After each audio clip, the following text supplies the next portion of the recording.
Yes ma'am. तो अपने जो गतिविधि हो रही है उसमें मजा आ रहा है? Yes ma'am. तो आज अपनी जो गतिविधि करने जा रहे हैं ना, वो अपनी गतिविधि है कलर्स, पेन और पेंसिल। इसको अपने को अलग अलग करना है।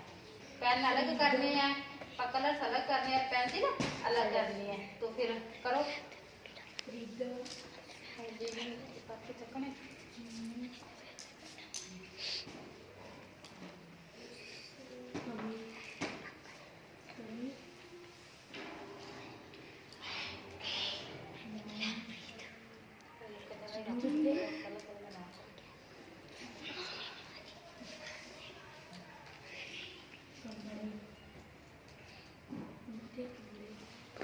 दो हो गए अलग अलग?